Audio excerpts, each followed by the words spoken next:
Well, US President Donald Trump returned to Washington late Friday, facing new questions about the Russia investigation.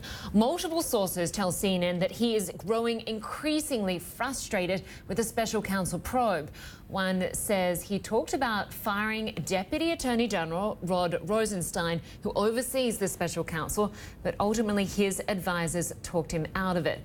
It's the latest sign Mr. Trump is preoccupied with the investigation. On Friday, a source confirmed to CNN that the president wanted to fire special counsel Robert Mueller back in June. He denied that report before speaking in Switzerland. Well, joining me now live from Washington is CNN political analyst and Washington Post columnist Josh Rogin. Good to have you with us, Josh. And despite these continued denials of any collusion with Russia, President Trump wants this investigation to go away.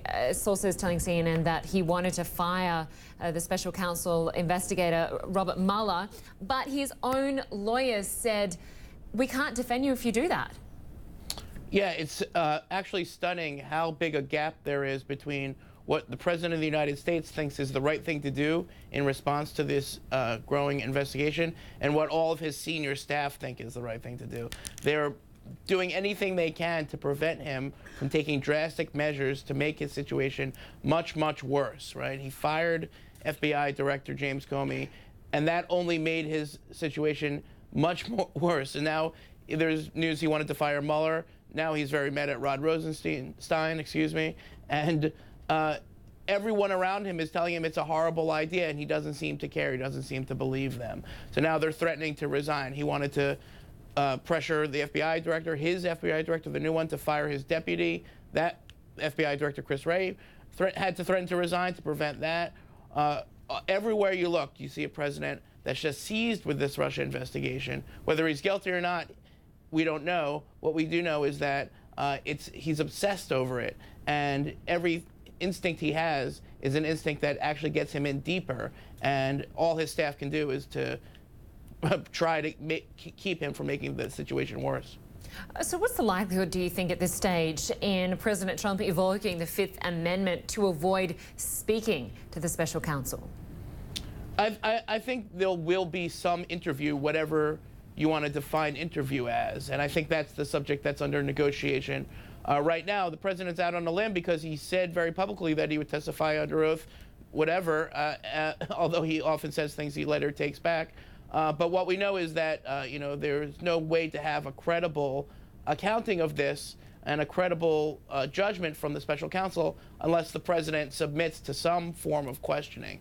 The logistics of that, the location, the boundaries, I think that's something that his lawyers are fighting very hard. He doesn't seem to be directly involved in those negotiations.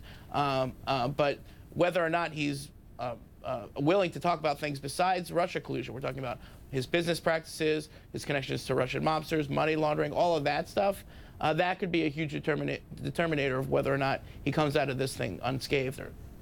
And of course, Josh, Tuesday will be President Trump's first State of the Union address, marking his first year in office, but also looking at his vision for the next year. What can we expect? I think we saw a preview of this in Davos. Okay, we saw the president reading from the teleprompter, sticking to his script, making a speech that tries to square his ideology, America First, whatever you want to call it, with the way the world works and what the rest of the people who lead entities in that world want to hear.